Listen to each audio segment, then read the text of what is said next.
ప్రభువైన యేసుక్రీస్తు నామమున మీ అందరికి కూడా శుభాలు తెలియజేస్తూ ఉన్నాను. ఈ యొక్క రాత్రి సమయంలో మనం దేవుని యొక్క వాక్యంలోనికి, ఈ పట్టణంలోనికి మనం వెళ్ళిపోదాం. ఈ బైబిల్ ఇంటర్ప్రిటేషన్ గురించి మనం ఆలోచన చేస్తూ ఉన్నాం. ఈ బైబిల్ ఇంటర్ప్రిటేషన్లో ఇంతవరకు ఈ ఉపద్ఘాతంలోనే మనం 2 ప్రశ్నలకు మనం దీని యొక్క ఇంటర్ప్రిటేషన్ యొక్క ప్రాధాన్యత, ఇంటర్ప్రిటేషన్ యొక్క అవసరతను గురించి మనం ఇంతవరకు మనం గమనించడం జరిగింది. ఈ రోజున మనం 3వ ప్రశ్నలోనికి మనం వెళ్తూ ఉన్నాం. ఈ 3వ ప్రశ్న ఏంటంటే, అసలు మనం ఈ అధ్యయనం చేయడానికి ఈ బైబిల్ ఇంటర్ప్రిటేషన్ అనేది, లేకపోతే బైబిల్ స్టడీ మెథడాలజీ అనేది ఎక్సిజీసస్కి, ఈ అధ్యయనానికి ముఖ్యమైన లక్ష్యం ఏంటి, గోల్ ఏంటి, అసలు దీనికి ఒక గోల్ ఏమిటి, ఏ ఉద్దేశంతోనే, ఏ గురితో ఈ పఠనను మనం చేస్తున్నామో ఈరోజు మనం ఆలోచన చేద్దాం. సమయం ఉంటే మరొక ప్రశ్నకు కూడా మనం వెళ్దాం.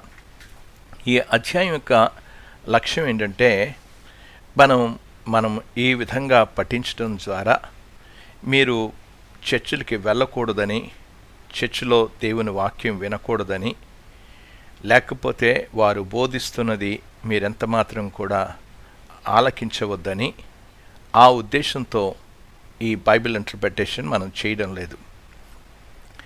చర్చిలో కొంతమంది ప్రభావితమైన, లేకపోతే మంచిగా ఆ యొక్క నైపుణ్యం కలిగిన వారు లేఖనాలు బోధించే వాళ్ళు ఉన్నారు. వాళ్ళు వారి ఒక స్థానాన్ని మనం భర్తీ చేయడానికి కూడా ఈ ఇంటర్ప్రిటేషన్ మనం చదవడం లేదు. మనం ఎందుకు ఈ ఇంటర్ప్రిటేషన్ని, బైబిల్ ఇంటర్ప్రిటేషన్ని, లేకపోతే బైబిల్ భాష్యమును, లేకపోతే హెర్మోనెటిక్స్ అని, దాన్ని ఎందుకు చదువుతున్నాం అనే విషయాన్ని గురించి ఈరోజు మనం కొన్ని ఆ యొక్క గోల్స్ ఏంటేంటి ఉన్నాయి అనే విషయాన్ని గురించి మనం ఆలోచన చేద్దాం. మనం ఈ పట్టణ యొక్క ముఖ్యమైన లక్ష్యం ఏంటంటే, 4 లక్ష్యాలతో మనం చదువుతూ ఉన్నాం. మొదటిది, మనం చదివే ఈ యొక్క పఠన అనేది కేవలం దేవుని మహిమ కొరకే మనం చదువుతూ ఉన్నాం. మిమ్మల్ని సంతోషపెట్టడానికి, లేకపోతే మనుషులను సంతోషపెట్టడానికి ఈ పఠన కాదు. ఇది దేవుని మహిమ కొరకు, దేవుని వాక్యమును ఖచ్చితంగా అర్థం చేసుకొని, ఖచ్చితంగా భాష్యం చేసి, ఖచ్చితమైన బోధ ప్రజలకు అందించడానికే ఈ యొక్క పఠనను మనం చదువుతూ ఉన్నాం. మీరు మొట్టమొదట అర్థం చేసుకోవాలి, దేవుని మహిమ కొరకే, అందుకే దానికి చేర్చుకుంటూ వచ్చాను. దేవుని వాక్యమును ఖచ్చితంగా అర్థం చేసుకొని, ఖచ్చితంగా భాష్యం చేసి, ఖచ్చితమైన సరి అయిన అర్థాన్ని ప్రజలకు బోధించడానికే ఈ పఠన. మనం దేవుని యొక్క వాక్యంలోనికి మనం వెళ్దాం. మనందరికీ తెలిసిన వచనాలే. కొరింథీయులకు రాసిన మొదటి పత్రికలోనికి వెళ్దాం. 10వ అధ్యాయంలో 31వ వచనాన్ని మనం చదువుకుందాం. మీ అందరికీ తెలిసిన వచనమే. కాబట్టి మీరు భోజనము చేసినను, పానము చేసినను, మీరేమి చేసినను సమస్తమును దేవుని మహిమ కొరకు చెయ్యుడి అని చెప్పాడు. దేనికోసం చేయాలి అనంటే, దేవుని మహిమ కొరకు మనం చేయాలి. ఈ పఠన కూడా దేవుని మహిమ కొరకే మనం చేస్తూ ఉన్నామనేది అర్థం చేసుకోవాలి. ఎందుకు దేవుని మహిమ కొరకు అనంటే, రండి నాతో కూడా తీసి పాత నిబంధనలో 138వ కీర్తనలోనికి వెళ్దాం. 138వ కీర్తనలో 2వ చరణంలో చదువుతున్నాను. నీ పరిశుద్ధ ఆలయము తట్టు నేను నమస్కారము చేయుచున్నాను, నీ నామమంతటి కంటే. ఆ మాటలు గమనించాలి. 138వ కీర్తన 2వ చరణంలో, నీ నామమంతటి కంటే నీవిచ్చిన వాక్యమును నువ్వు గొప్ప చేసి ఉన్నావు అని చెప్పుకుంటూ వచ్చాడు. అంటే ఈ వాక్యాన్ని మనం చదువుతున్నాడు, ఈ పట్టణంతా కూడా దేవుని మహిమ కొరకు మనం చదువుతూ ఉన్నాం. దేవుని మహిమ కొరకు వాక్యమును అర్థం చేసుకుంటూ ఉన్నాం. దేవుని వాక్యమును దేవుని ప్రజలు ఏం చేయాలి అని అన్నాడు? గొప్ప చేసి ఉన్నావు అని అన్నాడు. కనుక దేవుని నామము ఎంత ఘనమైనదో దేవుని వాక్యం కూడా అంతే ఘనమైనది అనే విషయాన్ని అక్కడ చెప్తూ ఉన్నాడు. అందుకే అన్నాడు, నీ నామమంతటి కంటే నీవిచ్చిన వాక్యమును నువ్వు గొప్ప చేసి ఉన్నావు అని చెప్పుకుంటూ వచ్చాడు. కనుక ఈ వాక్య భాగాలు లేకపోతే ఈ బైబిల్ ఇంటర్ప్రిటేషన్ మనం చదువుతూ ఉన్నప్పుడు కేవలం దేవుని మహిమ కొరకే మనం పఠిస్తూ ఉన్నాం. చాలామంది దేవుని వాక్యం వారు వాక్యాన్ని చదువుతూ ఉన్నప్పుడు కొంతమంది ఎలాగ మాట్లాడతారు, అయ్యా దేవుని వాక్యం అంతా కూడా మనకు అర్థమైపోదు అని చెప్పేసి వారు కొన్ని విషయాలు చాలా చక్కగా వివరించుకుంటూ వచ్చి వారు ఒక విషయాన్ని, ఒక వచనాన్ని చదువుతారు. ఆ వచనం ఏంటి అనంటే ద్వితీయోపదేశకాండం మన్నించాలి, ద్వితీయోపదేశకాండం 29వ అధ్యాయం 29వ వచనాన్ని దయచేసి తీసి చూడాలని నేను మనవి చేస్తూ ఉన్నాను. దేవుని వాక్యం ఆ వచనాన్ని చాలామంది బోధకులు, టీచర్సు చెప్పే విషయాన్ని గురించి అక్కడ చెప్తూ ఉన్నాను. ద్వితీయోపదేశకాండము 29వ అధ్యాయము 29వ వచనంలో చదువుతూ ఉన్నాను. రహస్యములు మన దేవుడైన యెహోవాకు చెందును అని అన్నాడు. రహస్యములు ఎవరికి చెందుతాయి అని అంటున్నాడు? మన దేవుడైన యెహోవాకు చెందును అని అన్నాడు. ద్వితీయోపదేశకాండము 29వ అధ్యాయం 29వ వచనంలో. కనుక ఇవన్నీ కూడా రహస్యాలు దేవునికే చెందుతాయి. కనుక మనకి ఇవి ఇంత కూడా ఈ తీవ్రమైన ఈ సీరియస్గా మనం అధ్యయనం చేయడం మనకేం అర్థం అవుతుంది? ఇవన్నీ కూడా రహస్యాలు దేవునికి చెందినవి కదా, గనుక మనం ఎలాగైనా గ్రహించలేము అని అంటారు. నేను అనడం లేదు, వాక్యం కూడా అనడం లేదు. ఇది బాగా అర్థం చేసుకోవాలి. కనుక వాక్యం అనడం లేదు, దేవుని వాక్యం కూడా అనడం లేదు. వారు గ్రహించలేరు అని అంటారు. దాని అర్థం ఏంటి? ఆ వచనానికి అదేనా? గనక రహస్యాలన్నీ దేవునికి చెందినవి, యెహోవాకు చెందినవి గనక అవి మనకు కాదయ్యా, గనక మనం ఏమి కూడా చదవనవసరం లేదు అని అనుకుంటారు. ఇవంతా కూడా సగవాక్యం చెప్పడానికి ప్రయత్నం చేస్తారు. నేను మొట్టమొదట మీకు చెప్పుకుంటూ వచ్చాను, ఎప్పుడైనా సరే సాతానుడు ఎప్పుడు చెప్పే వక్రమైన బోధ అంతా కూడా సగం వాక్యమే చెప్తారు అనే విషయాన్ని. ఎందుకంటే యేసు ప్రభుని శోధించడానికి వచ్చినప్పుడు పూర్తి వాక్యం ఎప్పుడూ చెప్పలేదు. వాడు చెప్పేదంతా కూడా సగం వాక్యమే చెప్తాడు. కనుక ఈ రోజున బోధకుల విషయంలో చాలా జాగ్రత్తగా ఉండాలి. దేవుని వాక్యాన్ని సగం చదువుతున్నారు. చదువుదాం, 29వ వచనాన్నే మనం అయితే ఆ మాటలు చూడండి. అయితే మనము ఈ ధర్మశాస్త్ర వాక్యములన్నిటి అనుసరించి నడుచుకున్నట్లు బయలుపరచబడినవి ఎల్లప్పుడూ మనవియు మన సంతతి వారి వగునని చెప్పుదురు అని చెప్పాడు. ఎవరి వంట? మనవి అని చెప్పుకుంటూ వచ్చాడు. అవి ఎవరికి చెందినవి అనంటే మనకు చెందినవి. ఆ తర్వాత మన తరానికి, వచ్చే తరానికి కూడా చెందినవి అనే విషయాన్ని చెప్తూ ఉన్నారు. వారు దేవుని వాక్యాన్ని సరిగ్గా అధ్యయనం చేయకుండా ఏవో మాట్లాడేసి ఆ ప్రశ్నలకు వారు సమాధానం చెప్పలేనప్పుడు ఆ ప్రశ్నలను దాటివేయడానికి ఏం మాట్లాడతారు? రహస్యములు మన దేవుడైన యెహోవాకు చెందును అని చెప్పేసి తప్పించుకొని తిరిగే మార్గాన్ని వెతుకుతూ ఉన్నారు. దేవుని వాక్యమునందు బయలుపరచబడినవి, అందుకే అన్నాడు వాక్యములన్నిటినీ అనుసరించి అనే విషయాన్ని చెప్పాడు. కనుక బైబిల్లో లిఖితమైనవన్నీ కూడా ఖచ్చితంగా అర్థమవుతాయి. అర్థం అవడం లేదంటే ఖచ్చితంగా అధ్యయనం చేయలేదు. మనం అధ్యయనం చేస్తే మనం ఖచ్చితంగా నేర్చుకుంటాం. ఖచ్చితంగా దేవుని మహిమ కొరకే అవన్నీ కూడా అధ్యయనం చేసినప్పుడు అర్థమవుతుంది.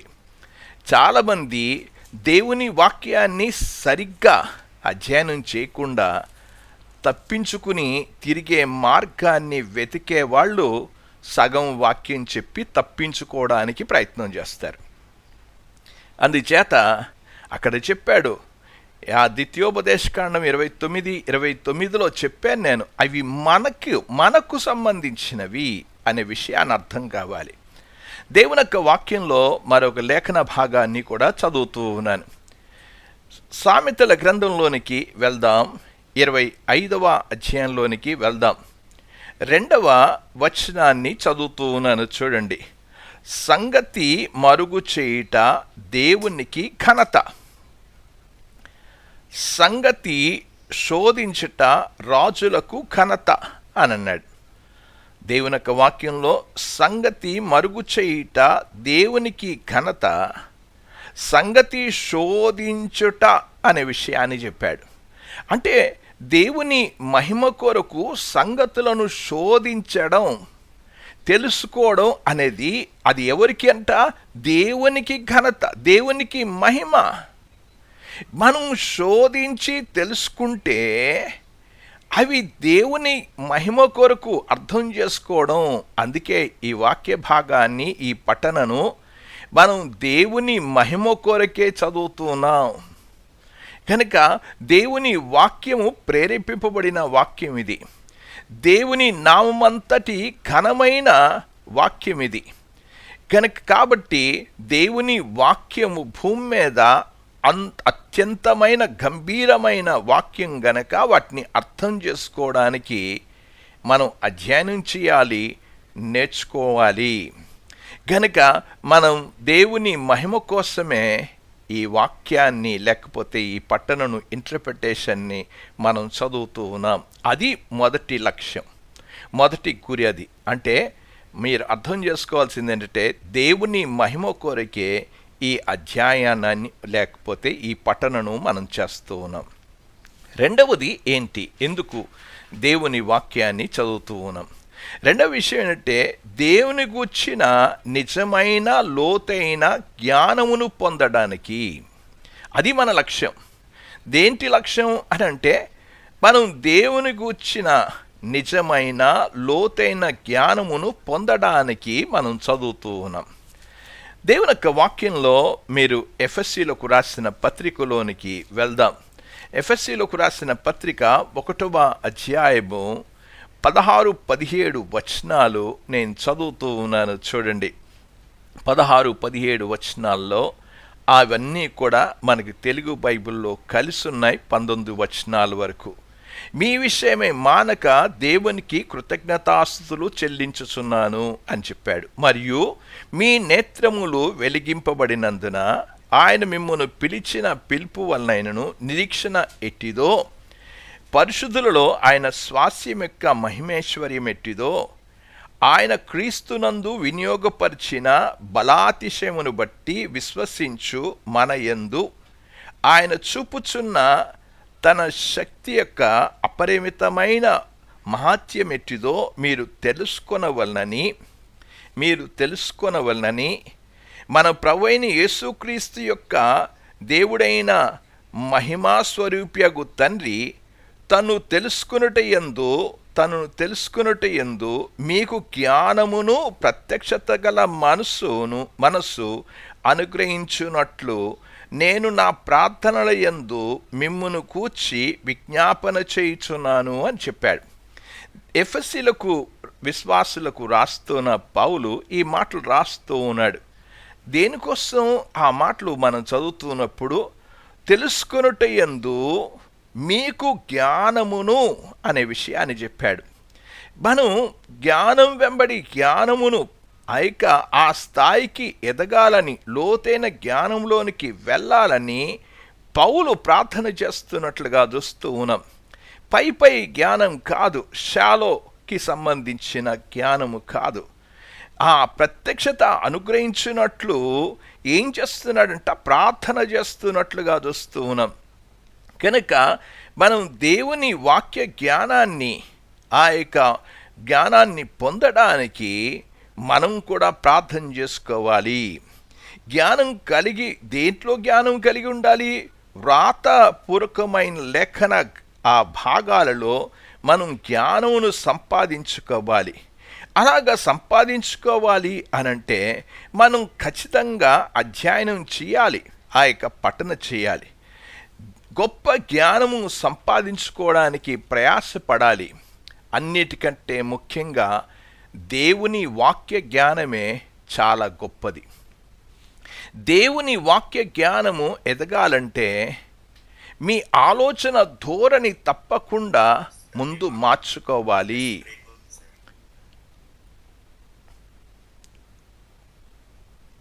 అందుకే ఒక్క నిమిషం వాయిస్ బ్రేక్ అవుతుంది, లాస్ నెట్వర్క్ అన్నాడు. ఇది ఇప్పేద్దామా ఒకసారి? అందుకే ఒక్క నిమిషం.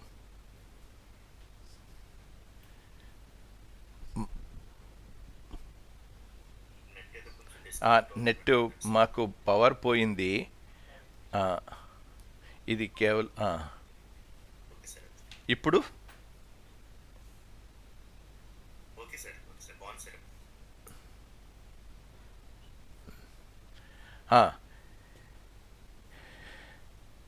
కనుక దేవుని గూర్చిన జ్ఞానము, మనం లోతైన జ్ఞానమును పొందడానికి మనం చదువుతూ ఉన్నాం.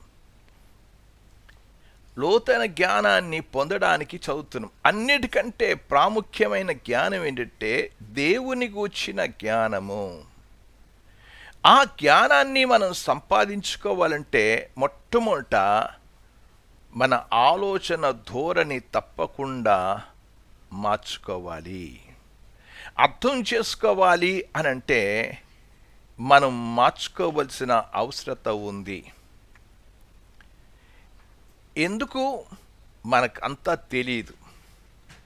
మనం దేవుని వాక్యాన్ని తెలుసుకోవాలి అనుకున్నప్పుడు మన ఆలోచన ధోరణి ఆ లోతైన జ్ఞాన స్థాయికి రావాలంటే మనం తప్పకుండా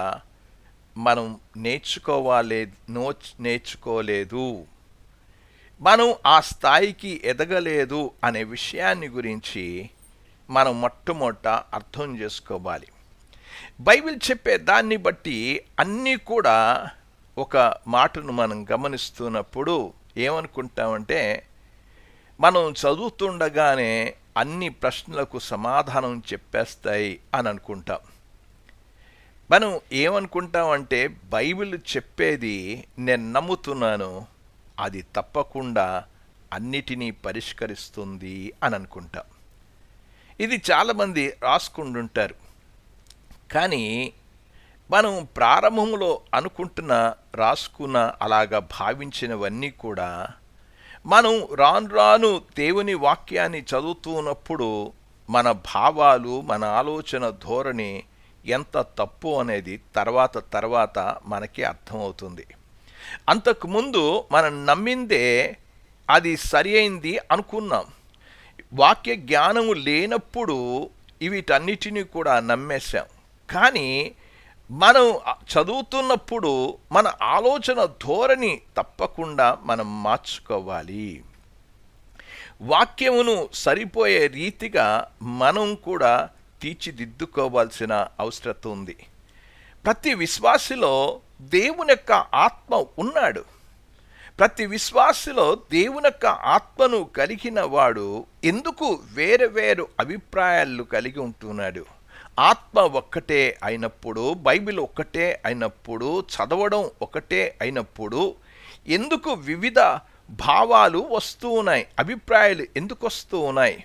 బైబిల్ని చదువుతున్నప్పుడు మనం అర్థం చేసుకున్నది మనం చేసుకున్నదే సరి అయినది అని అనుకుంటే మన అవగాహన లోపమవుతుంది. మన జ్ఞానంలో లోపం ఉందనే విషయాన్ని మనం గమనించాలి. ప్రతి విశ్వాసి దేవునొక్క ఆత్మ కలిగిన క్రైస్తవులు ఎందుకు వివిధ అభిప్రాయాలు కలిగి ఉన్నారు? ఎందుకు ఈ ప్రశ్న? ప్రతి విశ్వాసి దేవుని వాక్యాన్ని అర్థం చేసుకునే సామర్థ్యత, సత్యాన్ని గ్రహించగలిగిన సామర్థ్యత ఉన్నప్పుడు ఆ వాక్యాన్ని ఎందుకు అర్థం చేసుకోలేదు? కారణం ఏంటంటే వారికి లోతైన ఆ పఠన జీవితం లేకపోవడమే. కనుక మనం ఎప్పుడైనా సరే అయిన అవగాహనలోనికి రావాలంటే మనం తప్పకుండా వాటిని అధ్యయనం చేయాల్సింది, పఠించవలసిన అవసరత ఉంది. దానికి కొన్ని సాధనాలు కూడా అవసరం, టూల్స్ అవసరం. దేవుని వాక్య జ్ఞానాన్ని లోతైన స్థాయికి ఎదగాలంటే అధ్యయనం చేయడం ద్వారా మనం దేవుని మహిమపరచగలం, మనం కూడా సరిగ్గా అర్థం చేసుకోగలం. ప్రియమైన వారరా, ఒక్క విషయాన్ని ఇక్కడ సెడ్రిక్ బి జాన్సన్ అనే ఒక వ్యక్తి the psychology of biblical interpretation అనే పుస్తకం రాశాడు. ఆ పుస్తకంలో ఎందుకు విశ్వాసుల్లో వివిధ భాష్యాలు వస్తూ ఉన్నాయి, ఎందుకు తేడాలు వస్తూ ఉన్నాయి అనే దానికి అతడు ఇచ్చిన 3 కారణాలు చెప్పాడు.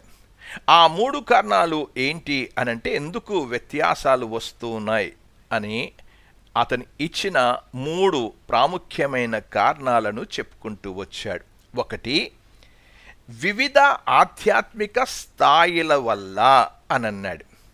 అంటే స్పిరిచువల్గా, ఆధ్యాత్మికంగా ఎదిగిన స్థాయిలు, ఏమి ఎదిగారు, ఏ స్థాయిలో ఎదిగారు అనే విషయాన్ని గురించి మాట్లాడుతూ ఉన్నాడు.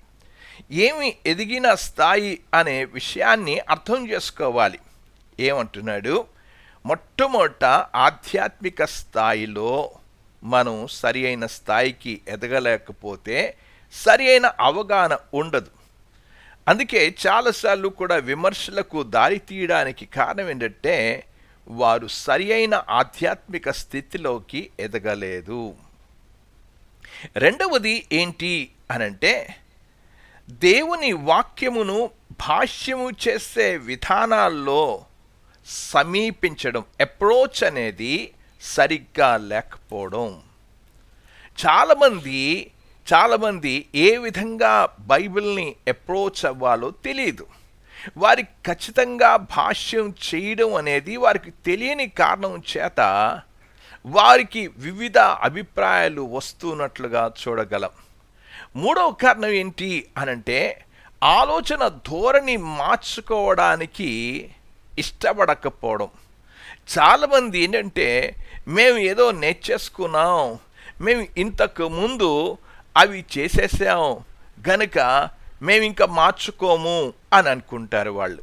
అంటే వారు సత్యమునకు అనుగుణ్యంగా వారి ఆలోచన ధోరణి మార్చుకోవడానికి ఇష్టపడరు. వారు దేవుని వాక్యం బోధిస్తూ ఉంటే ఇంతకు ముందు మేము బోధించేసాం, ఇంతకు ముందు చెప్పేశాం, ఇంతకు ముందు మేము వినేసాం అని చెప్పేసి ఆ మూర్ఖంగా ఉండడం చేత వారి యొక్క భావాలను మార్చుకోవడం లేదు.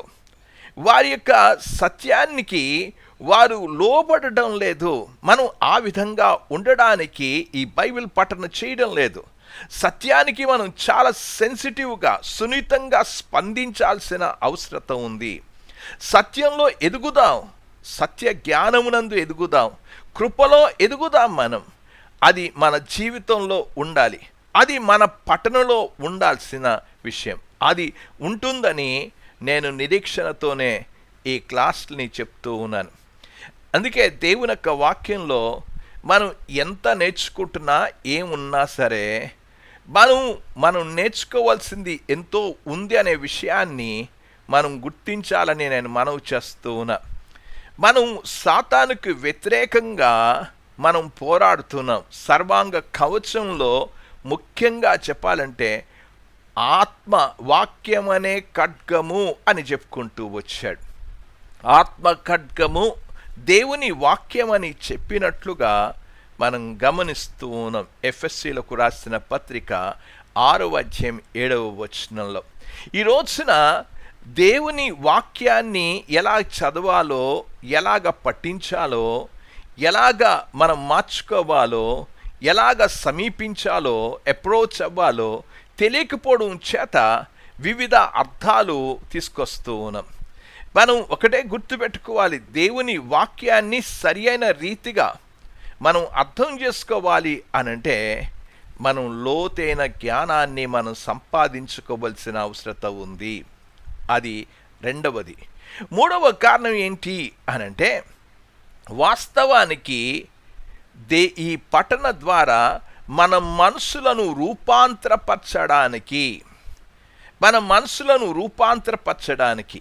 అంటే మనం రోమీలకు రాసిన పత్రికలోనికి వెళ్తే 12వ అధ్యాయములో 2వ వచనాన్ని నేను చదువుతూ ఉన్నాను. చూడండి, 12వ అధ్యాయం 2వ వచనంలో ఆ మాటలు, మీరు ఈ లోక మర్యాదను అనుసరింపక ఉత్తమమును అనుకూలమును సంపూర్ణమై ఉన్న దేవుని చిత్తమేదో పరీక్షించి తెలుసుకున్నట్లు మీ మనస్సు మారు నూతన మగుట వలన రూపాంతరము పొందుడి. మనం ఏమవుతాం?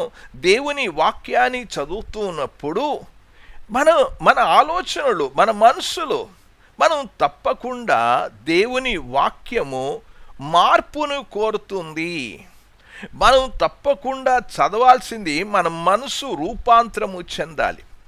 దేవుని వాక్యానికి ఖచ్చితమైన అవగాహనకు రావాలంటే మనం అధ్యయనం చేయడం వంటి మనసు మనం మార్చుకోగలగాలి.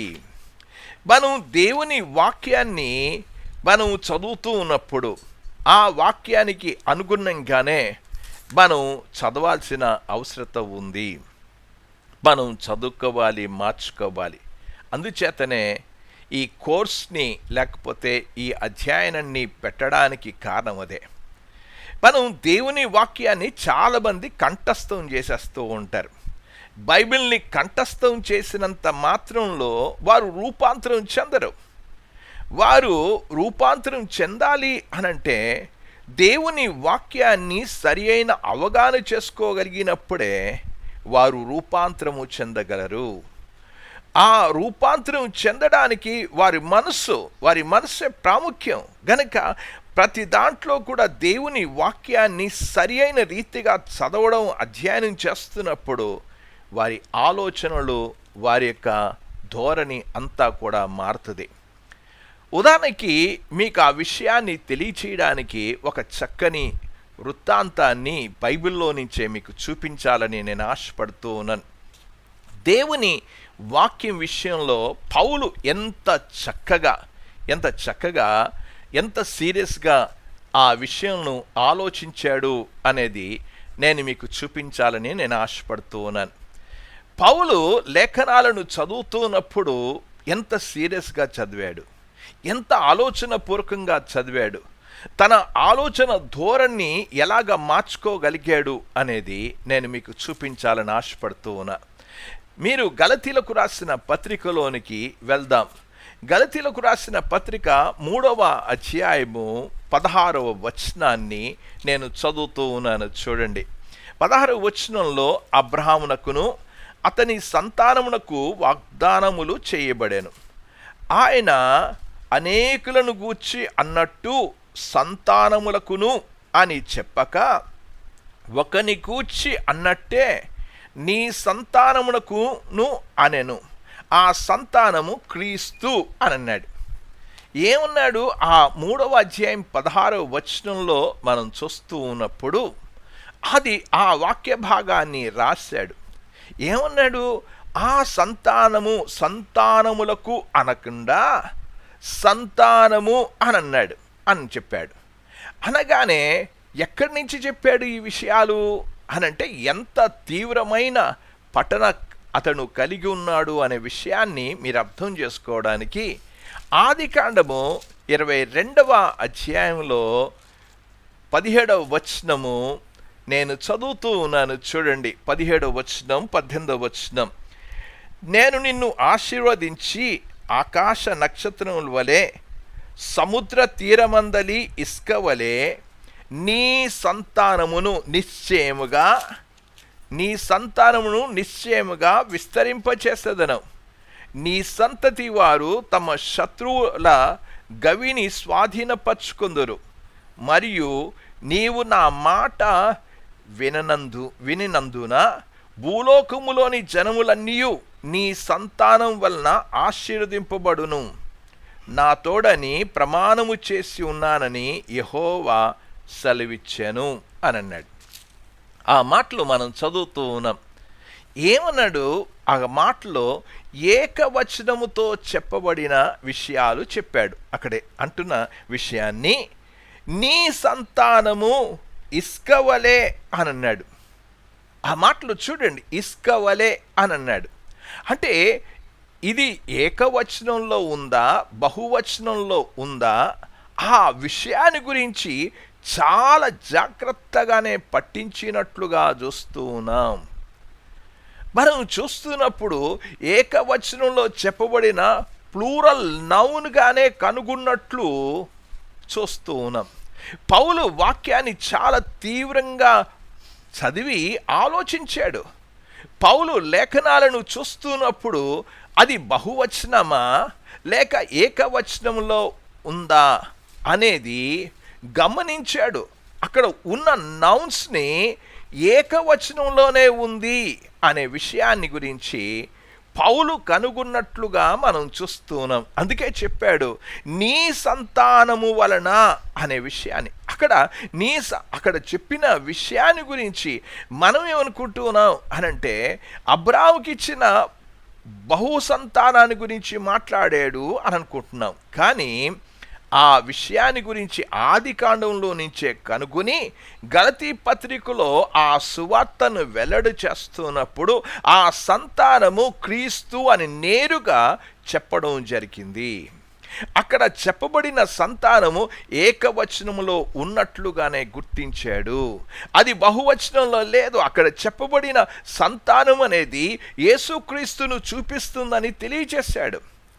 అందుకే ఏక సంతానము అని చెప్పాడు. ఆది కాండము 12వ అధ్యాయం 7వ వచనంలో కూడా యెహోవా అబ్రామునకు ప్రత్యక్షమై నీ సంతానమునకు అనే విషయాన్ని చెప్పాడు.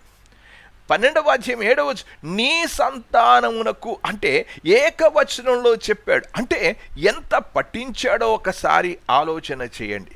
తన యొక్క ఎవరు ఆ ఏకవచనంలో అంటే బైబిల్ని చదువుతున్నప్పుడు పౌలు ఎంత రూపాంతరము చెందిన మనసు కలిగి ఉన్నాడో ఒకసారి ఆలోచన చేయండి. లేఖనాలను గురించి ఆలోచించాడు, విశ్లేషించాడు. ఈ రోజున మనం ఈ కోర్సు చదవడానికి కారణం ఏంటంటే లేఖనాలను విశ్లేషించడానికి, పఠించడానికి మనం చదువుతున్నాం. అంటే చదువుతున్నప్పుడు మన మనస్సును మార్చుకోవలసిన పరిస్థితి ఉంది. ఆది కాండాన్ని చదివేసి ఇస్కరేణువులాగా అని చెప్పేసి బహుసంతానము అని మాట్లాడొద్దు. పౌలు ఎంత జాగ్రత్తగా పఠించాడు ఆ సంతానము అనే విషయాన్ని ఏకవచనంలో చెప్పినట్లుగా మనం చూస్తూ ఉన్నాం. ఇది ఎంత తీవ్రమైన పఠన చేశాడో మీరు బాగా అర్థం చేసుకోవాలని నేను మనవి చేస్తూ ఉన్నాను. కనుక సంతానములకు అని చెప్పక సంతానము అని చెప్పినట్లుగానే మనం చూస్తూ ఉన్నాం. ఇంకా మీరు గమనిస్తూ ఉన్నప్పుడు మీరు రోమీలకు రాసిన పత్రిక 4వ అధ్యాయం 13వ వచనంలో అతడు లోకమునకు వారసుడగును ఏకవచనంలోనే చెప్పాడు. అంటే పౌలు ఎంత పఠించాడో, ఎంత మనసు ఆ యొక్క మార్చుకున్నాడో ఒకసారి ఆలోచించండి. దేవుని వాక్యాన్ని చదువుతున్నప్పుడు ఈ పఠన యొక్క ఉద్దేశం ఏంటంటే మనం కూడా రూపాంతరము చెందాల్సిన అవసరత ఉంది. మనం ఖచ్చితంగా తెలుసుకోవాలి. ఇంకా 4వ లక్షణం, మొదటి లక్షణం దేవుని మహిమ కొరకు చదవాలి. రెండవది లోతైన జ్ఞానాన్ని సంపాదించుకోవడానికి చదవాలి. మూడవది మనస్సు మార్చుకోవడానికి చదవాలి. నాలుగవది ఎందుకు చదవాలి అనే విషయాన్ని, బైబిల్లో ఉన్న సత్యాన్ని తెలుసుకోవడానికి దేవుని ప్రజలు అవసరమైన సాధనాలను అందించడం ద్వారా దేవుని సత్యాన్ని చూడడం, అధ్యయనం చేయడం ద్వారా ఆ విషయాన్ని, సత్యాన్ని తెలుసుకోవడానికి మనం చదవాలి. ఎవరు మనకి పరిశుద్ధాత్ముడు ప్రతి విశ్వాసిలో ఉన్నాడు.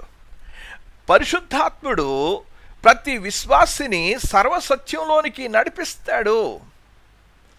దేవుని యొక్క ఆత్మ నడిపించే ఆత్మ మనకు ఒక స్వతంత్రంగా ఆలోచించుకునే ఆలోచన కూడా పరిశుద్ధాత్ముడు ఇచ్చాడు. దేవుని వాక్యాన్ని అధ్యయనం చేయడానికి, అర్థం చేసుకోవడానికి మనం తప్పకుండా మనకి స్కిల్స్ అవసరం, నైపుణ్యతలు చాలా అవసరం. నైపుణ్యం కలిగిన, దేవుడు ఇచ్చిన వరం కలిగిన వ్యక్తులు సంఘానికి ఇచ్చాడు. మీరు ఎఫెసీలకు రాసిన పత్రిక 4:11 మనం చదువుతున్నప్పుడు, దేవుని కుమారుని గూర్చిన జ్ఞానం విషయంలో ఏకత్వం పొంది అనే మాటను చెప్పాడు. ఏకత్వాన్ని పొంది ఏం చెప్పాడు? ఆ విషయాన్ని చూడండి.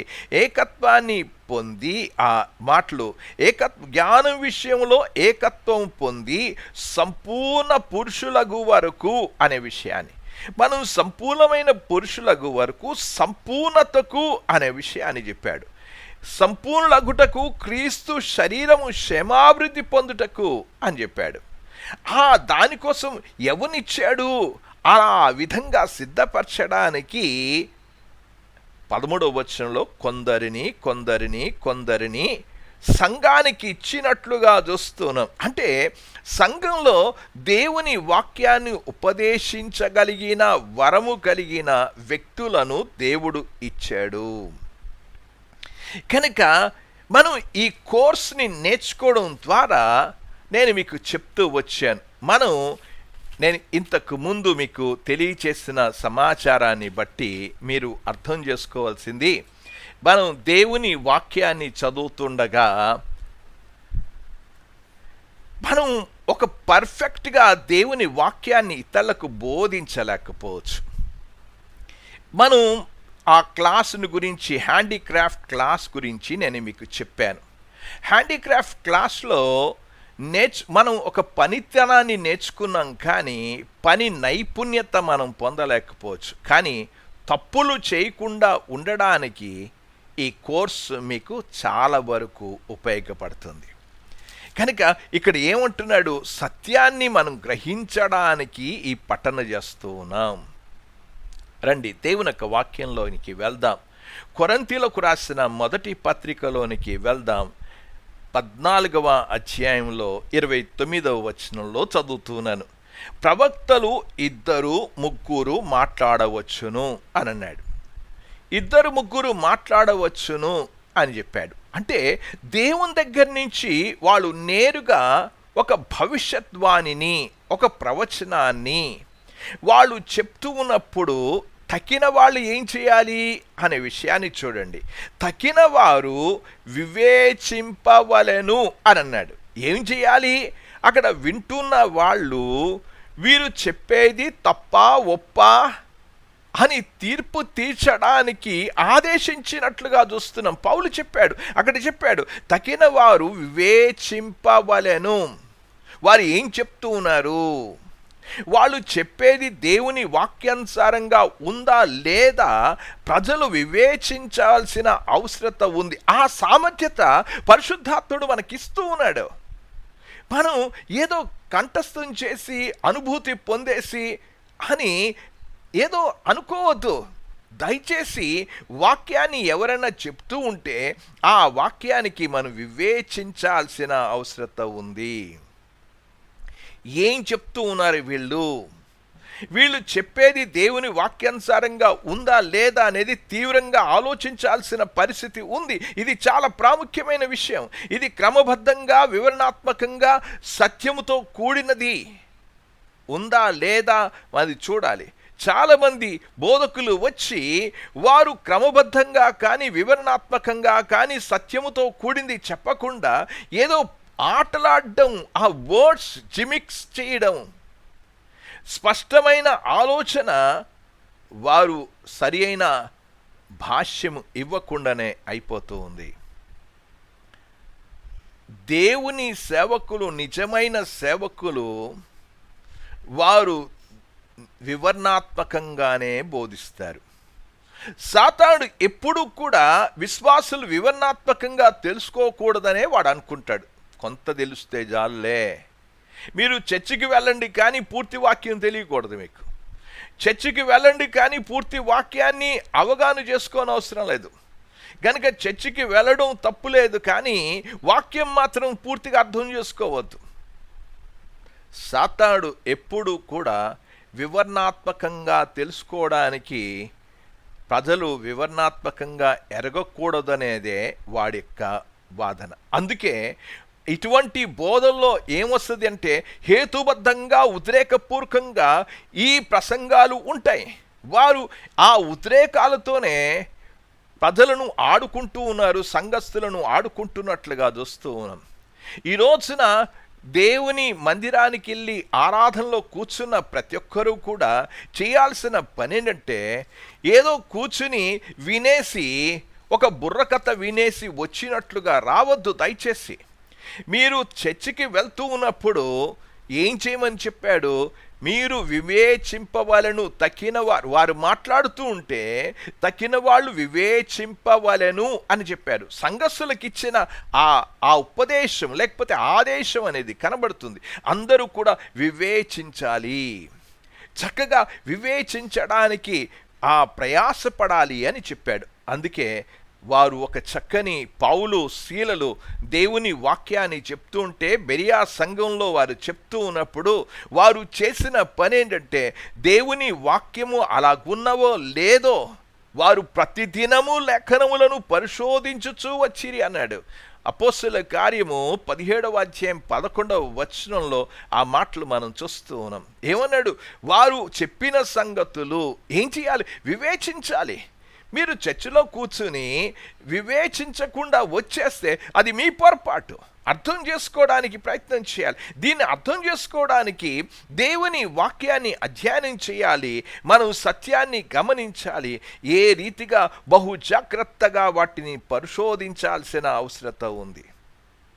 అందుకే పౌలు చెప్పినవి అలా ఉన్నవో లేదో అనేది వాళ్ళు చాలా జాగ్రత్తగా గమనించినట్లుగా చూస్తాం. కాబట్టి మనం ఈ అధ్యయనాన్ని చేయడానికి ముఖ్యమైన లక్షణం ఏంటంటే, దేవుని వాక్యమును మనం సరి అయిన రీతిగా అవగాహన చేసుకుని వివరణ ఇవ్వడానికే అవసరమైన నైపుణ్యం, స్కిల్స్ అనేవి దేవుని ప్రజలకు అందించడానికే ఈ పఠన చేస్తున్నాం. ఒక క్రమబద్ధంగా ఖచ్చితమైన భాష్యము ప్రజలలోనికి వెళ్ళాలనే ఉద్దేశంతోనే ఈ పఠన చేస్తూ ఉన్నాం.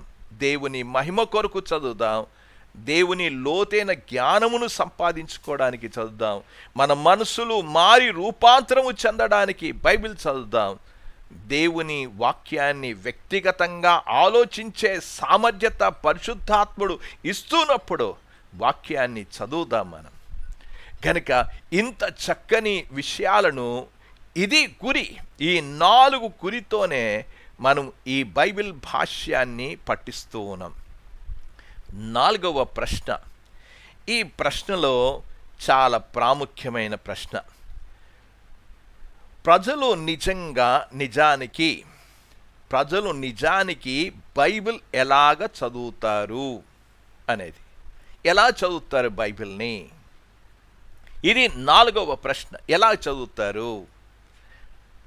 కనుక ఎవరైనా బైబిల్ని తీసుకొని చదవడానికి ప్రయత్నం చేస్తే అది ఏదైనా వ్యక్తిగత కారణమే కావచ్చు, లేకపోతే వారు ఉద్దేశపూర్వకంగా ఏదైనా నిర్ణయించుకొని తీసుకొని చదవచ్చు.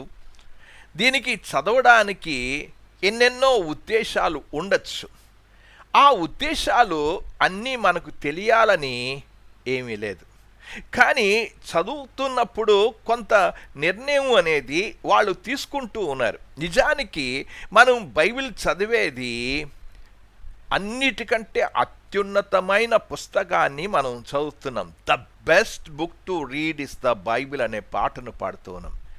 అన్నిటికంటే ప్రాముఖ్యమైన ద బెస్ట్ అని చెప్పాను. అన్నిటికంటే ప్రాముఖ్యమైన ఈ పుస్తకం చదవడం చాలా అవసరం, తెలుసుకోవడం కూడా అవసరం. కానీ ఈ చదివే విధానం అనేది ఉన్నది చూసారా, దీనికి 7 రకాలుగా మనం చదువుతున్నాం బైబిల్ని.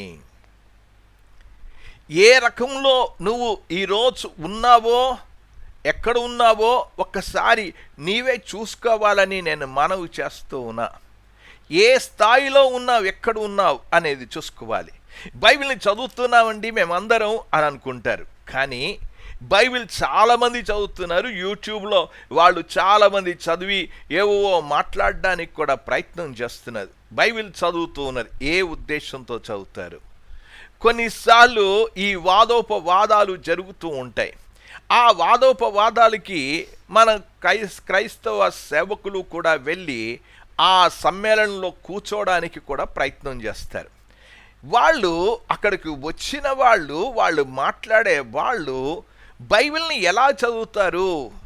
అందరూ బైబిల్ చదువుతున్నారు కదా అని అనుకుంటే, బైబిల్ చదివే విధానాల్లో చాలా 7 విధానాలు ఉన్నాయి, 7 రకాలుగా ఉన్నాయి. మొదటి విధానం ఏంటి అనంటే, ఒకరు దాన్ని చదివే విధానం అనేక సందేహముతోనే చదువుతారు బైబిల్. స్కెప్టికల్ అని చెప్తారు దాన్ని. అంటే వారు అనుమానంతోనే చదువుతారు బైబిల్, సంశయంతోనే చదువుతారు బైబిల్.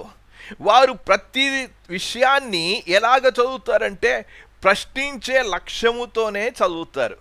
ఇందులో బైబిల్ సత్యాన్ని ఏముందో అనేది చదవరు వాళ్ళు. ఇందులో బైబిల్లో ఏం తప్పులు ఉన్నాయో అనే విషయంతో చదువుతారు వాళ్ళు. ఆ సత్యాన్ని నిర్ధారించడానికి వారు ఉన్నా సరే దాన్ని మార్చుకోవడానికి, మనసు మార్చుకోవడానికి చదవరు. వారు ఎలాంటి చదువుతారంటే అనుమానాలతోనే చదువుతారు, ప్రశ్నలు అడగాలనే ఉద్దేశంతోనే చదువుతారు. మనసు మార్చుకోకూడదు, మన గ్రంథాలు ఉన్నాయి, మన పుస్తకాలు ఉన్నాయి, దీనికి ఎంత మాత్రం కూడా మారకూడదు అని అనుకునే చాలామంది చదువుతారు. వారు ఏ విధంగా ఉంటుంది అనంటే మనసు మార్చుకోవడానికి వారికి ఆసక్తి ఉండదు. బైబిల్ చదువుతున్నప్పుడు మనసును మార్చగలిగిన పుస్తకం, జీవితాలను మార్చగలిగిన పుస్తకం, జీవితాలను కట్టే పుస్తకం బైబిల్ అయితే వారు ఆ విధంగా బైబిల్ని చదవరు. వారు చదివేదంతా కూడా అనుమానాస్పదంగానే చదువుతారు, విమర్శనాత్మకంగా చదువుతారు, విమర్శన చెయ్యాలనే ఉద్దేశంతో చదువుతారు. ప్రతి ఒక్కరూ కూడా చాలామంది ఈ రోజున క్రైస్తవ ఇతరులు చదివే విధానం ఏంటంటే వారు విమర్శనాత్మకంగా చదవడానికి ప్రయత్నం చేస్తారు. ఇదిగో అందులో ఏముందో అని చదవడానికి ప్రయత్నం వారు అందులో ఏం వెతుకుతారు అంటే పాపాన్ని వెతకడానికి ప్రయత్నం చేస్తారు, వాళ్ళు తప్పులు వెతకడానికి ప్రయత్నం చేస్తారు, మనుషులను వెక్కిరించడానికి ప్రయత్నం చేస్తారు, మనుషులను అపహాస్యం చేయడానికి వారు చదువుతారు. మనం అప్పుడప్పుడు యూట్యూబ్లో చూస్తున్నాం, వాళ్ళు మాట్లాడుతుంటే నవ్వుకుంటున్న పరిస్థితిని చూస్తూ ఉన్నాం. యేసు ప్రభుని సిలువేసినప్పుడు యేసు ప్రభు వారు చెప్పిన విషయాలను వారి గురించి మాట్లాడినప్పుడు వారు హేళన చేసినట్లుగా చూస్తున్నాం. ఇతడు మా యొక్క దేవుని కుమారుడు అని చెప్పాడు అని చెప్పి హేళన చేసి, ఈరోజు కూడా చాలామంది హేళన చేసే రీతిగానే వారు చదువుతారు. బైబిల్లో చాలా కాంట్రడిక్షన్స్ ఉన్నాయి, బైబిల్లో ఆ యొక్క పొత్తు కుదరడం లేదు అని చాలామంది అనుకునే రీతిగా వారు చదవడానికి వారు ప్రయత్నం చేస్తున్నారు. అలాంటి వాళ్లకు ఈ రాత్రి సమయంలో ఇచ్చే సందేశం ఏంటంటే, వాళ్ళంతా ఫూల్స్, ఇంకొకరు లేరు. అసలు బైబిల్లో తప్పులు ఉన్నాయి అనంటే,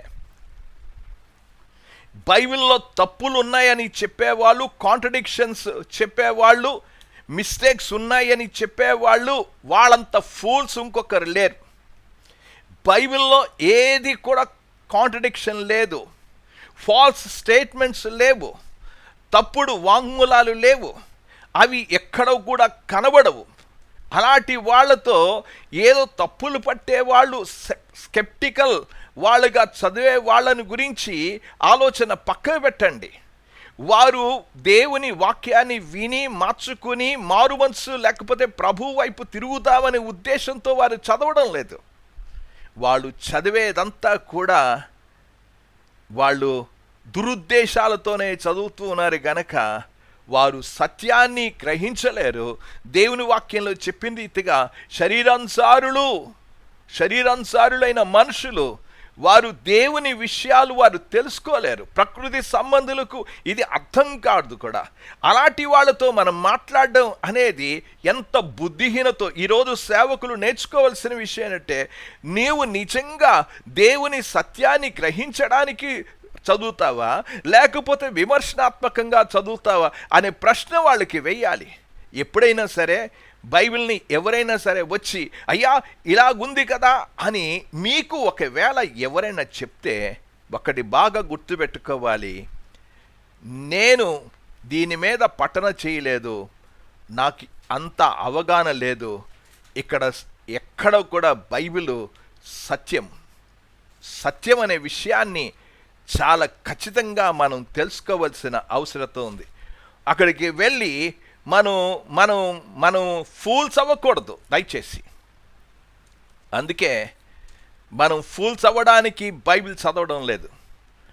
మన జీవితాన్ని మార్చే బైబిల్ని మనం చదువుతూ ఉన్నాం. దేవుని యొక్క వాక్యంలో చదువుతూ ఉన్నాను చూడండి. 119వ కీర్తనలోనికి రండి. 119వ కీర్తనలోనికి వెళ్దాం. 160వ చరణాన్ని చదువుతున్నాను. నీ వాక్య సారాంశము సత్యము అని అన్నాడు. వాళ్ళు ఏదో మాట్లాడుతుంటారు, పిచ్చిగా మాట్లాడుతున్న దాన్ని ఈ పిచ్చోళ్ళు చాలామంది మేము ఒప్పేసుకుంటున్నాం. మీ టీవీలో చూస్తున్నాం కొంతమంది ఆ షో అంతా కూడా ఇక మాట్లాడుతూ ఉంటారు. ఒకటి బాగా గుర్తుపెట్టుకోవాలి, దేవుని వాక్య సారాంశము సత్యం అనే విషయాన్ని గమనించాలని మనవి చేస్తున్నాం. వారు సత్యాన్ని వెంబడించడానికి చదవడం లేదు. వారు సత్యం మీద ఆసక్తితో వారు చదవడం లేదు. వారు సత్యాన్ని వారు ఎంత మాత్రం కూడా ఆసక్తి కలిగి ఉండరు. వారు తప్పులు పట్టడానికి చదువుతున్నారు. వారు కాంట్రడిక్షన్స్ని, మిస్టేక్స్ని వెతకడానికి ప్రయత్నం చేస్తున్నారు. బైబిల్లో వాళ్ళు తల ముక్కలైనా తల క్రిందలైనా సరే బైబిల్లో ఒక్క తప్పు కూడా లేదు, ఒక్క లోపం కూడా లేదు అనే విషయాన్ని ఖచ్చితంగా ఘంటాపదంగా మనం చెప్పగలగాలి. అందుకే అన్నాను, నీ వాక్య సారాంశము సత్యము. దేవుడు మాట్లాడడానికి అబద్ధికుడు కాదు. ఏదన్నా పుస్తకాలు ఉంటే అబద్ధ పుస్తకాలు ఉండొచ్చేమో, కానీ దేవుని వాక్యం అబద్ధం కాదు. వారు చదివేదంతా కూడా వారు అనుమానాస్పదంగానే చదువుతారు. వారు చదివేదంతా కూడా వారు బైబిల్ని చదివినా రచయితను గురించి వారికి సరి అయిన అవగాహన లేదు. నేను ఒక విషయాన్ని మీకు చెప్పాలని నేను ఆశపడుతూ ఉన్నాను. ఇలాగా ఈ యొక్క స్కెప్టికల్గా చదివేవాళ్ళు, అంటే అనుమానాస్పదంగా తప్పులు పట్టాలని చదివే ఒక వ్యక్తి ఒక క్రైస్తవుడితో మాట్లాడుతూ ఉన్నాడు. ఆ క్రైస్తవుడితో ఏం మాట్లాడుతున్నాడు అనంటే, బైబిల్ ఎవరు రాశారో, బైబిల్ యొక్క రచయితను గురించి స్పష్టంగా తెలియనప్పుడు ఆ పుస్తకం నమ్మడం నేను నమ్మనయ్యా అని చెప్పాడు. అలా నమ్మడం కూడా అసాధ్యము అనే విషయాన్ని చెప్పాడు. సరే, ఆ ప్రేక్షకుల్లో ఉన్న ఒక క్రైస్తవుడు నిలబడన్నాడు, అయ్యా రచయిత ఎవరో తెలీదు, ఆ విషయాలను గురించి మీకు ఏమీ తెలియదు, ఎవరు రాశారో తెలియదు, కనుక వాటిని నమ్మమని చెప్తూ ఉన్నామని మీరు అంటున్నారు కదా, నేను ఒక ప్రశ్న అడుగుతూ ఉన్నా మిమ్మల్ని అని ఆ క్రైస్తవుడు అడిగాడు. ఆ క్రైస్తవుడు ఏమని అడిగాడు అనంటే, అయ్యా గుణకారం పట్టిక అంటే మనం ఎక్కాల పట్టిక 2x2 అనే విషయాన్ని, ఈ పట్టికను ఈ గుణకార పట్టికను ఎవరు సమకూర్చారో చెప్పయ్యా అని అడిగాడు. అంటే అప్పుడు ఆ అనుమానాస్పదంగా చదివే వ్యక్తి ఏమన్నాడంటే, అడిగితే నాకు తెలియదయ్యా అని అన్నాడు. అయితే తెలియనప్పుడు ఆ గుణకార పట్టికను నువ్వు ఎందుకు చదువుతున్నావు? నీకు తెలియని వ్యక్తిని గురించి చదవకూడదు కదా, నువ్వు ఎందుకు చదువుతున్నావు అని ఆ క్రైస్తవుడు అడిగారు. అయితే అప్పుడు అన్నాడు అతడు, అది సరిగ్గా పనిచేస్తుందని నాకు అర్థమైంది కనుక నేను చదువుతున్నాను అని చెప్పాడు. అన్నప్పుడు క్రైస్తవుడు కూడా, బైబిలు కూడా అది సరి అయిన జీవితాన్ని ఇస్తుంది కనుక అందుకే మేము చదువుతున్నాం, ఇది దైవ ప్రేరేపణ చేత రాయబడిన మాటలు ఇవి, నువ్వు రచయిత తెలియదు అని చెప్పేసి నువ్వు చదవవు అనంటే ఎంత బుద్ధిహీనత. ఒకవేళ ఎక్కాలు లేకపోతే ఆ గుణకార పట్టికలను ఎవడు రాశాడో తెలియకుండా నువ్వు చదువుతున్నావే, దాన్ని నమ్మగలిగినప్పుడు, అది పనిచేస్తున్నప్పుడు, బైబిల్ కూడా ఈ ప్రపంచాన్ని మార్చగలిగిన పుస్తకం బైబిల్. అందుకే బైబిల్ని అనుమానాస్పదంగా చదివితే నీకెంత మాత్రం కూడా ప్రయోజనం కలగదు అని చెప్పాడు. కనుక ప్రియమైన వాళ్ళరా, ఈ విషయాలు చాలా ఆసక్తికరంగా ఉన్నాయి. కానీ ఈ రోజున ఈ క్లాస్ని కొద్దిగా ముందుకు తీసుకుని వెళ్దామని అనుకుంటూ ఉన్నాను నేను. ఎందుకంటే ఈ విషయాలు మీకు అర్థమైపోతే మనం ఏ స్థాయిలో ఉన్నామో విషయం మీకు అర్థమవుతుందని నేను విషయాన్ని తెలియజేస్తున్నాను. 7 ఉన్నాయి, ఇంకొక కొన్ని నిమిషాలు ఓపిక పట్టాలని నేను మనవి చేస్తున్నాను. రెండవ రకం ఏంటి అనంటే, బైబిల్ని చదివేది క్యాజువల్గా, ఒక సాధారణ అలవాటు రీతిగా చదువుతారు. క్యాజువల్ రీడింగ్ అని అంటారు. అది అలవాటు ప్రకారంగా అందరూ కూడా చదివే విధానంగా చదువుతారు. ఒక వచనంలో దాని గురించి పెద్దగా పట్టించుకోరు, దాని గురించి ఏమాత్రం కూడా ఆలోచించారు. అందులో ఉన్నది వ్యాకరణం ఏముందో కూడా చూడరు వారు. ఆ పదజాలాల మీద వ్యాకరణం మీద వారు ఎంత మాత్రం కూడా మనసు నిలిపారు. అక్కడ ఉన్న వర్బ్ ఏంటి, అడ్వర్బ్ ఏంటి, నౌన్ ఏంటి, కంజంక్షన్స్ ఏంటి, టెన్స్ ఏంటి, ఏమి కూడా గమనించకుండా బైబిల్ని అలాగ చదువుకుంటూ వెళ్ళిపోతారు. నేను అందుకే అప్పుడప్పుడు అంటుంటాను, గుడ్డెద్దు చేన్లో బడి వెళ్ళిపోయినట్లుగా బైబిల్ని చదవడం చాలామందికి అలవాటైపోయింది. వారు క్యాజువల్గానే చదువుకుంటూ వస్తారు. కనుక అలాగ క్యాజువల్ రీడింగ్ అనేది వారి జీవితాల్లో ఇప్పుడు చదువుతున్న చాలా వరకు సగటు క్రైస్తవులు క్యాజువల్ రీడింగే ఉంటుంది. ఉదయం చదవకపోతే ఏమో అయిపోద్దేమో కనుక బైబిల్ చదువుకోవాలి అనే ఉద్దేశంతోనే వాళ్ళు చదువుతారు. వారి దృష్టి అంతా కూడా వారి దాని మీద ఉండదు, వారి యొక్క అధ్యయనం కూడా ఉండదు. క్యాజువల్ రీడింగ్ చాలా సులభమే, కానీ బైబిల్ అధ్యయనం అనేది చాలా కష్టమైన పని, అది ప్రయాసముతో కూడిన పని అనే విషయాన్ని మొట్టమొదట గమనించాలి. కనుక మనం ఇక్కడ గమనించవలసిన విషయం ఏంటంటే, పట్టణంలో మనం కొంత విశ్లేషించాల్సిన అవసరం ఉంది, కొంత పని చేయవలసిన అవసరం ఉంది. కనుక బైబిల్ని చదువుతున్నప్పుడు మన సమయాన్ని కూడా వెచ్చించవలసిన అవసరత ఉంది. చాలా సంవత్సరాల క్రిందట ఒక అతను బైబిల్ అధ్యయనం చేస్తూ ఉన్నాడు. ఆ అధ్యయనం ఏం చేస్తున్నాడు అనంటే, అతడు సైన్యంలో ఒక పెద్ద జనరల్. అతను ఆ జనరల్ అంటే ఆ సైన్యానికి ఒక అధికారిగా ఉంటూ ఉన్నాడు. ఆ సైన్యానికి అధికారిగా ఉన్న వ్యక్తి అంతా కూడా బైబిల్లో యుద్ధాలను గురించి అతడు చదువుతూ ఉన్నాడు. బైబిల్ యొక్క యుద్ధాలన్నీ కూడా చాలా ఆసక్తికరంగానే ఉంటాయి. అవి పిల్లలకు కూడా చాలా మనోహరంగానే ఉంటాయి, అవి చాలా ఆకర్షిస్తాయి కూడా. మనము దావీదు గొలియాతును గురించి చెప్తున్నప్పుడు పిల్లలు ఎంత శ్రద్ధగా వింటారు. సంసోను వెళ్ళి ఆ దవడ ఎముకతో చంపేసినప్పుడు పిల్లలు చాలా ఆసక్తితో వింటారు.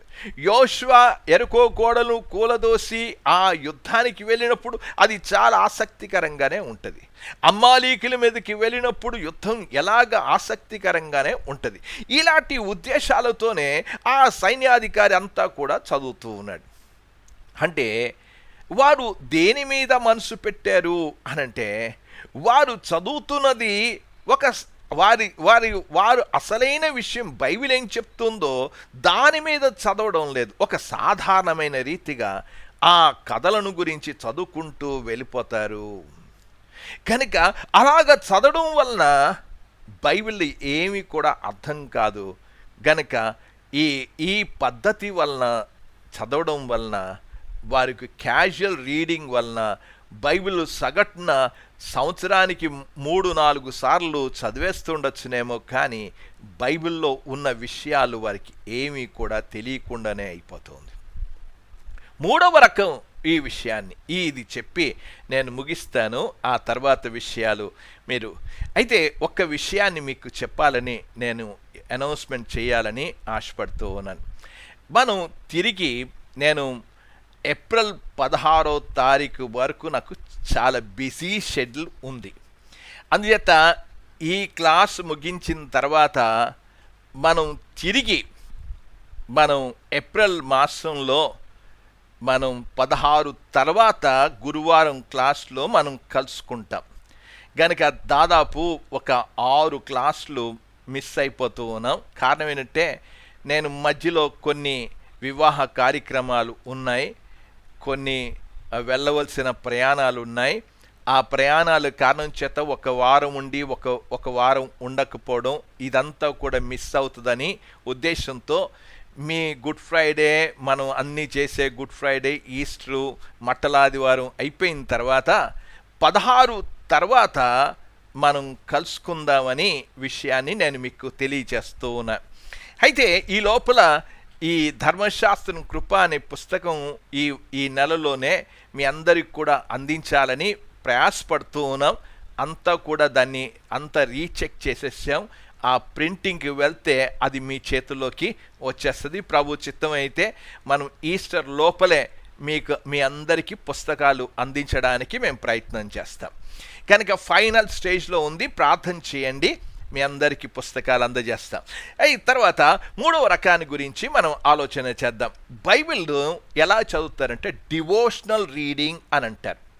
భక్తిపూర్వకంగా చదువుతారు వాళ్ళు. బైబిల్ని చదివేది అమ్మో బైబిల్ ఎంత బాగా చదవాలి, భక్తిగా చదవాలి. ఇక చాలామంది చదివే విధానం భక్తిపూర్వకంగా భక్తి తాత్పర్యంతో చదువుతారు. మనం ఇతర గ్రంథాలు వాళ్ళు ఎంత భక్తితో చదువుతారు. నేను హైదరాబాద్లో ఒక ముస్లిం వాళ్ళ ఇంట్లోనే అద్దెకుండేవాళ్ళం. వారు ఆ ఖురాన్ని ఎంత జాగ్రత్తగా బట్టలో చుట్టేసి వారు అక్కడ పెట్టి వాళ్ళు ఎంత భక్తిపూర్వకంగా చదివేవారో వాటినన్నిటిని కూడా నేను కళ్ళారా నా చిన్నతనంలో వాడిని చూడడం జరిగింది. ఈ రోజున చాలామంది కూడా బైబిల్ని కూడా భక్తి తాత్పర్యంతోనే చదువుతారు వాళ్ళు. మన హైందవ దేశంలో మనం ఉన్నాం, ఈ వాతావరణం యొక్క ప్రభావం కూడా కనబడుతుంది. బైబిల్ని కొంతమంది ముద్దు పెట్టుకుని చదివేవాళ్ళు కూడా ఉన్నారు, కళ్ళకు అద్దుకుని చదివేవాళ్ళు కూడా ఉన్నారు. అయితే ఇలాంటి భక్తి తాత్పర్యంతో చదివే వాళ్ళని గురించి చదివే బైబిల్ని చాలా భక్తితోనే వారు చదువుతారు. ఏమని చదువుతారు? బైబిల్ని చదువుతున్నప్పుడు దేవుడు మాట్లాడతాడు అని గ్రహింపుతోనే వారు చదవడం అనేది చేస్తారు. చదవకూడదు అని నేను చెప్పడం లేదు, అలాగ చదవాల్సిన అవసరత కూడా ఉందని చెప్తూ ఉన్నా. కానీ ప్రియమైన వారడా, మనం గుర్తుపెట్టుకోవాల్సిన విషయం, బైబిల్లో మనం చాలా క్లిష్టమైన పరిస్థితి గుండా వెళ్తూ ఉంటాం. చాలా క్లిష్టమైన పరిస్థితి. ఆ పరిస్థితుల్లో బైబిల్ని చదువుతున్నప్పుడు మనం ఎలా చదువుతాము అనంటే, మనం ఒక గాఢాంధకారపు పరిస్థితిలోనికి వెళ్ళినప్పుడు 23వ కీర్తన చదువుకుంటాం. గాఢాంధకారపు లోయలో నేను సంచరించినను, ఏ అపాయమునకు భయపడను అని ఆ వాక్యాన్ని డివోషనల్గా మనం చదువుతాం. ఆ డివోషనల్ చదివే విధానాన్ని మనం చూస్తాం. కొన్నిసార్లు మన యొక్క ఇళ్లలో పరిస్థితులు చాలా భయంకరమైన ఒత్తిళ్లకు గురి అవుతాం. అప్పుడు ఏం చదువుతాం అనంటే 91వ కీర్తన చదువుతూ ఉంటాం. అతడు నన్ను ప్రేమించుచున్నాడు గనక నేను అతన్ని తప్పించదను అనే ఉద్దేశంతోనే భక్తి తాత్పర్యంతోనే చదువుతాం. అప్పుడు ఆ వచనం మనకి రాగానే ఎంత అనుభూతి కలిగిపోతుందో, ఎంత ఫీలింగ్స్ వచ్చేస్తాయో, ఆ ఫీలింగ్స్తోనే బైబిల్ని చదవడానికి ప్రయత్నం చేస్తూ ఉంటాం. ప్రియమైన వారడా, చాలామంది చేసే పని ఆ విధంగా చేయడం అనేది మనం చూస్తూనే ఉన్నాం. చాలా తాత్పర్యంతోనే వాళ్ళు చదువుతారు, అధ్యయనం చేస్తారు. ఈ అధ్యయనం అనేది, ఈ డివోషనల్ రీడింగ్ అనేది బైబిల్ స్టడీ కాదు, పఠన విధానం అనేది కాదు. వాస్తవంగా వాళ్ళు దేవుని వాక్యాన్ని అర్థం చేసుకోవడం లేదు. కొన్నిసార్లు మనం అప్పుడప్పుడు చూస్తుంటాం, బైబిల్ చదివేది కళ్ళు మూసుకుంటారు, బైబిల్ని తెరుస్తూ ఉంటారు. బైబిల్ని తెరిచి ఏదో ఒక వచనాన్ని ఒక వేళ్ళు పెడతారు. ఆ వేలు పెట్టి ఇదిగో దేవుడు నాతో మాట్లాడాడు అని చదువుతారు. వాళ్ళు అలా నమ్ముతారు కూడా. అలాగ ఆ భక్తితోనే, ఏంటండి మేము ప్రార్థన చేసుకుని చదివాం, ఇలాగ బైబిల్ తీయగానే ఆ కనులు దాని మీదకి వెళ్ళాయి, అవే దేవుడు నాతో ఈరోజు మాట్లాడాడు, అవి తప్పకుండా జరిగిపోతాయి అనే విషయాన్ని వాళ్ళు అనుకుంటారు. చాలా సంవత్సరాల క్రితం ఒక పాస్టర్ గారు, ఒక బోధకుడు నిర్గమాకాండం యొక్క వృత్తాంతం చదువుతూ వచ్చాడు.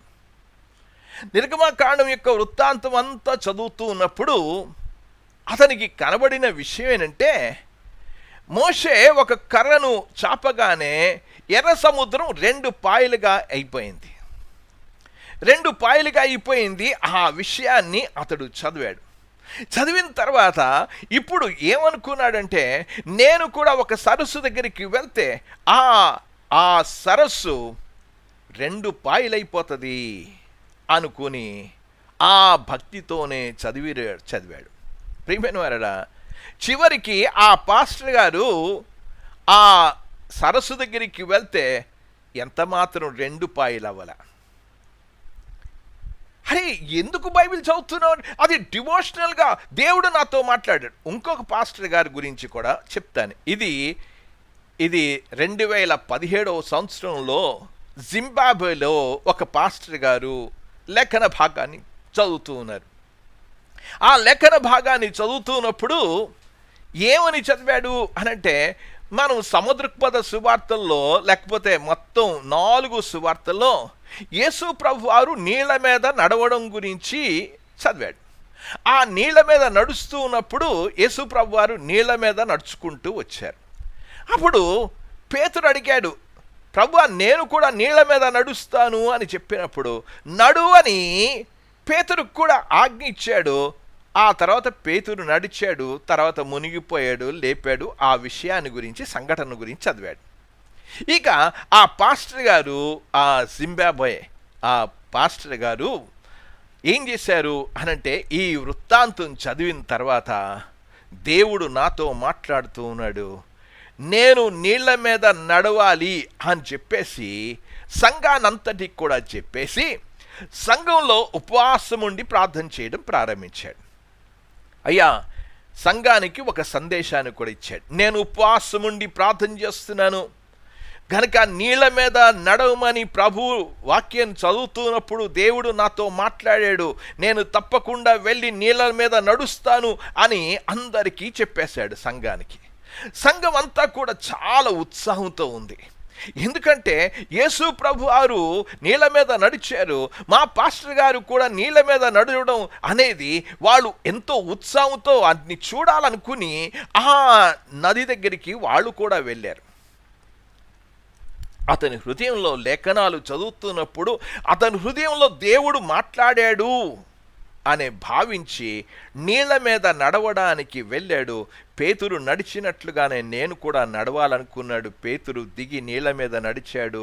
అదే రీతిగా నేను కూడా నడవాలనుకుని ఆ స్థలానికి వెళ్ళడం జరిగింది. ఆ జింబాబ్వే పాస్టర్ గారు నీళ్ల మీదకి ఆ నడవడానికి వెళ్తే ఏం జరిగిందో తెలుసా? ఆ నదిలో మునిగిపోవడం కాదు, ఆ నదిలో ఉన్న ముసలికి దొరికిపోయి చచ్చిపోయాడు.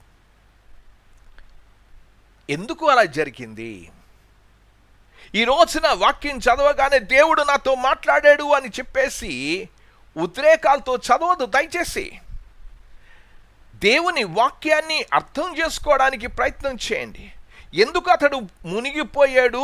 ముసలి చేత చచ్చాడు, ముసలికి దొరికిపోయాడు. కారణం ఏంటంటే, ఈ డివోషనల్ రీడింగ్స్ అనేవి మనుషుల్ని పక్క త్రోవలోనికి ఉద్రేక భావాలతో తీసుకుని వెళ్ళి మనుషుల్ని పాడు చేస్తుంది. కనుక ఈ రాత్రి సమయంలో ఏ రీతిగా నువ్వు చదువుతున్నావో ఒక్కసారి ఆలోచించు. డాక్టర్ మైకిల్ హెజర్ అనే వ్యక్తి తన గురించి చెప్పుకుంటూ వచ్చాడు. ఆ విషయాన్ని బైబిల్ అధ్యయనం యొక్క లక్ష్యము ఆధ్యాత్మిక సందడి, స్పిరిచువల్ బజ్ కాదని చెప్పాడు. ఆధ్యాత్మిక సందడి కాదు. బైబిల్ అధ్యయనం గూర్చి మీ గురించి కాదు ఇది. బైబిల్ అధ్యయనం మనం చేస్తున్నప్పుడు నీ గురించి కాదు. ఆ విషయాన్ని గమనించాలి. నువ్వు దేవుని గూర్చి జ్ఞానమును పొందడానికి బైబిల్ని చదువు, నీ గురించి కాదు.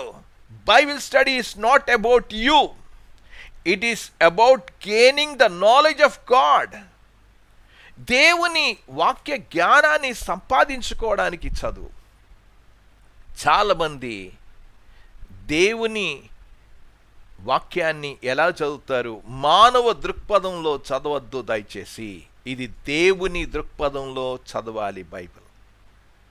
Bible is not man's view of God, it is God's view of man, himself and everything else. అక్కడ మనం ఏ దృక్పథంలో చదవాలో అది నేర్చుకోవాలి. ఈ రాత్రి సమయంలో బైబిల్ని చదువుతున్నప్పుడు ఏదో దేవుడు నాతో మాట్లాడేశాడు, ఎంతో ఉద్రేకపడ్డాను, ఈ విధంగా బైబిల్ని చదివితే మన జీవితంలో చాలా చాలా నష్టపోతామనే విషయాన్ని నేను మీకు తెలియచేస్తూ ఉన్నా. బైబిల్ని అర్థం చేసుకోవడం ఎలా అనేది తెలుసుకోవాలి. మనం వీటన్నిటిని గురించి ఎందుకు ఈ పఠన చదువుతున్నామంటే, ఇలాగ మనుషుల్ని పక్కత్రోవలోనికి తీసుకుని వెళ్లకుండా బైబిల్ చదివే విధానాన్ని కూడా మనం చదవాలి. ఒక వ్యక్తి భక్తితో చదువుతున్నప్పుడు అలా చదవకూడదని నేను చెప్పడం లేదు, కానీ చదువుతున్నప్పుడు బహు జాగ్రత్తగా ఉండమనే చెప్తూ ఉన్నా. బహు జాగ్రత్తగా ఉండు బైబిల్ని చదువుతున్నప్పుడు. ప్రియమైన వారడా, బైబిల్ని చదువుతున్నప్పుడు అనుమానాస్పదంగా చదవద్దు, తప్పులు పట్టాలని చదవద్దు. బైబిల్ని చదువుతున్నప్పుడు క్యాజువల్గా చదవద్దు, ఏదో చదవాలి గనక చదవద్దు. బైబిల్ని చదువుతున్నప్పుడు డివోషనల్గా చదవద్దు. డివోషనల్గా చదువుతున్నప్పుడు నువ్వు ఎంత జాగ్రత్త వహించి నీ మనసు పెట్టి అది ఎవరి గురించి మాట్లాడాడో ఆ విషయాన్ని అర్థం చేసుకుని చదవాలని నేను మనవి చేస్తున్నా. నేను 3 బైబిల్ని చదివే విధానంలో 3 విషయాలను గురించి నేను మీకు ప్రస్తావించడం జరిగింది. గనక బైబిల్ని చదివే విధానంలోనే తప్పులు, ఆ తప్పుల వలన ఎన్ని గందరగోళ పరిస్థితులు ఈరోజు ప్రపంచంలో అనేక బోధలు వచ్చేసాయి. గనక బైబిల్ని చదివే విధానం ఇంకా 4 ఉన్నాయి. ప్రభు చిత్తమైతే బైబిల్ని చదివే విధానం, అప్రోచ్ అవ్వవలసిన విధానాన్ని గురించి ఈరోజు మనం ఆలోచన చేసాం. ఇంకా ఎలాగా మనం సమీపిస్తున్నామో ఆ విషయాలను అర్థం చేసుకుని మనం ముందుకు వెళ్ళాలని నేను ఆశిస్తున్నాను. ప్రార్థన చేసుకుందాం. ప్రేమగల తండ్రి, మీకు వందనాలు, స్తోత్రాలు చెల్లిస్తూ ఉన్నాం నాయన. ఇంతవరకు ఈ తరగతిలో మీరు మాకు సహాయం చేశారు. మేము ప్రభా ఏ లక్ష్యముతో, ఏ గోల్తో చదవాలో మీరు మాకు తెలియచేశారు. బైబిల్ని చదివే విధానంలో ఎక్కడ పొరపాట్లు ఉన్నాయో వాటిని గురించి మీరు మాకు ఎత్తి చూపించారు నాయన. కనుక ప్రభువా, తప్పులు పట్టాలని చదివితే దేవుని వాక్యం అర్థం కాదు నాయన. మరి ప్రభువా, దేవుని వాక్యాన్ని మేము చదివే విధానాన్ని, ఒక మంచి విధానాన్ని మేము అలవర్చుకోవడానికి మీ కృప మెండుగా మాకు ప్రసాదించమని ప్రార్థిస్తున్నాం. దేవుని వాక్యాన్ని ఏదో అలవాటు రీతిగా చదివితే దేవుని వాక్యం అర్థం కాదని మీరు మాకు తెలియచేశారు నాయన. దేవుని వాక్యాన్ని భక్తి తాత్పర్యంతో ఏదో ప్రభువా దేవుడు మాట్లాడాడు ఉద్రేకాలతో చదివితే దేవుని వాక్యం అసలైన అర్థాలు మేము ప్రభువా పూర్తిగా కోల్పోతామనే విషయాన్ని మీరు మాకు తెలియచేసినందుకు మీకు వందనాలు నాయన. మేము బైబిల్ చదువుతున్నప్పుడు, ఈ పాఠాలు నేర్చుకుంటున్నప్పుడు కేవలం దేవుని మహిమపరచాలనే, దేవా దేవుని లోతైన జ్ఞానాన్ని మేము సంపాదించుకోవాలని, దేవుని కొరకు మేము జీవించాలనే ఆశతోనే ఇంకా మేము పట్టించడానికి మీ కృప మెండుగా మాకు ప్రసాదించమని, చేరే వచ్చిన ప్రతి బిడ్డను కూడా మీ హస్తాలు చాపి బలపరచండి. వారి ముందు ఎన్నో కార్యక్రమాలు ఉన్నాయి. మట్టలాదివారం ఉంది నాయన, గుడ్ ఫ్రైడే ఉంది, ఈస్టర్ ఉంది. ఈ కార్యక్రమాలన్నీ కూడా వారు వారి వారి స్థలాలలో చక్కగా నిర్వర్తించి ప్రభుని మహిమపరిచే రీతిగా ఉండడానికి మీ కృప అనుగ్రహించండి. దేవుని వాక్యానికి కట్టుబడి నిబద్ధతతో మేము చదవడానికి కూడా మాకు సహాయం చేయండి. సిగ్గుపడనక్కర్లేని పనివానిగాను, సత్యవాక్యాన్ని సరిగా ఉపదేశించువానిగా మీ ఎదుట మేము నిలబడాలని ఒకే ఒక గురితోనే మేము ప్రయాసపడడానికి మాకు సహాయం చేయమని యేసు ప్రభువారి పరిశుద్ధమైన నామమున ప్రార్థించి వేడుకుంటున్నాము తండ్రి. ఆమేన్, ఆమేన్.